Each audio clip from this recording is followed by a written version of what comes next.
story. My name is Emily Rose, and welcome to or welcome back to my channel. Just a quick thing before I get into what I thought of this glorious book. I wanted to thank all of you for 50 subscribers. I hope that it's still 50 at the time of me filming this. But yes, I cannot believe that I have 50 subscribers, and thank you guys so much for watching, commenting, and obviously subscribing. I appreciate all of you so much. So I finished The Green Mile late last night, and I have all kinds of emotions, and I'm just going to go into first things first, what the book is about, and then I'll go into why I think that you should read it. Stephen King wrote The Green Mile. If you are not aware, it is a book. If you live in America, you probably see it on TV all the time if you have like basic cable. It is literally on all the time. If you have seen the movie, hopefully you enjoyed the story. If not, then if you don't enjoy the story, then you're not going to enjoy the book probably. The movie is great, but the book is so much better. So I'm just going to get into it. I'm just going to pretend like you know nothing about the book or the story. So, Paul Edgecombe is the narrator, and he is telling the story of his time. It was one particular year. So he's telling the story as an old man, and he just has to get the story out there. He has to write it down. Yeah, so he works on what is called the Green Mile or death row. It's still back in the 30s, so they are still using the electric chair. And just immediately, like, that environment, that like work setting is crazy. I mean, like, if you really stop to think about how insane that would be to work on death row and to like spend day after day with people who are ultimately going to be walking to their death soon. It's just, that alone was kind of crazy to me. So yeah, it is the year of 1932, but the most important part of this year is that it is the year that he meets John Coffey. I have to say that John Coffey is the favorite character that I've ever read about in a book. He is the type of person he's the type of character who you want to find, give a big hug, and bring them to safety with you until like the darkness passes. You want to shield them from all of the ugliness of the world. But being that he is a character in a book, you cannot protect him, and no other than Stephen King has already decided his fate. You just kind of have to sit by and watch all the ugliness happen to poor John Coffey. So like I said, the movie was beautiful, but the book was better. The movie was beautiful, the book was miraculous. Honestly, if you have seen the movie and like the story, you owe it to yourself to read the book, because the book makes things that happen in the movie make so much more sense. It has given a backstory to every single thing that happens in the movie. Plus, there's an additional awful character in the book that's not in the movie. I'm pretty sure that he's not portrayed in the movie. And also a scene at the end that kind of solidifies the impact that John Coffey had on Mr. Paul Edgecombe. So as I was talking about before, he is a prison guard on death row, and that alone can give you kind of empathy for his situation. He is working with murderers, rapists. Paul Edgecombe, he's like basically trying to keep murderers, rapists sort of calm before they're being taken to their death. It's a crazy thought to think that that would be your work environment.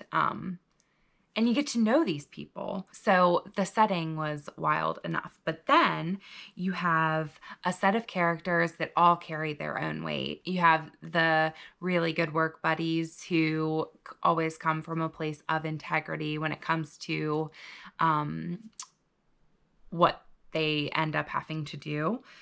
You have one evil prison guard who is so much worse in the book than he is in the movie. And you hate him from the very beginning. You have an inmate who, of course, is a murderer. He's a little French man, and he is a murderer. They tell you of his crime, but you still can't not, like, end up loving him and feeling for him, and kind of forgetting what he did, maybe. Even though the narrator had respect for Delacroix, but he still would remind the reader of the crime that he did commit while still caring about Delacroix. It was really interesting. But that inmate had such a childlike characteristic that, and he ends up loving this mouse, and you just really end up being so sad by the time it comes to him being put in the electric chair. You have an evil inmate who ends up coming, who plays a great big role in the whole story. And then you have the spectacular John Coffey. All of these characters were written in such a way that you have met these types of people before, all of them. With the childlike tendencies, the evil tendencies. There's just such a portrayal of good and bad in this book, and you know all of these characters, the types of people that they are, and you're right there with the story because of it. This book is just filled with soul. In my opinion, it is not Stephen King's typical work of fiction. He tells beautiful stories. I've read a few of his books. I'll just go into what I've read. I've read Misery. I have read Mr. Mercedes. I've read a couple of other ones, and I can't think of what ones they are right now. But anyways. The one with the cat. Oh, yeah. Pet Cemetery. Is there any of his other ones that I've read? I think that I've read other ones. I can't think of them. I've read the, like, scariest, most... I'm more into, like, the scary side of Stephen King's writing. So I have not read nearly a quarter of his books, but, like, the ones that I have read, and what you probably know about Stephen King is that he writes horror. I don't know what category The Green Mile is in.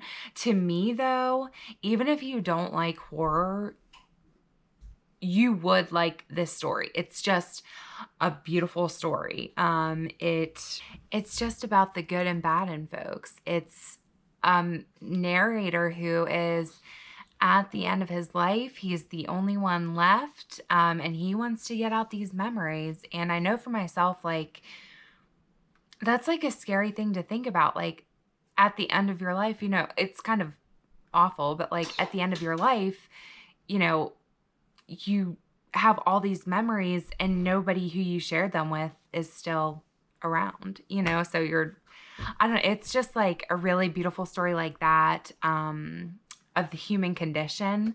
I would suggest reading Ishmael and then reading this, and it still has some evil in it, obviously, but, like, it also has so much good in it.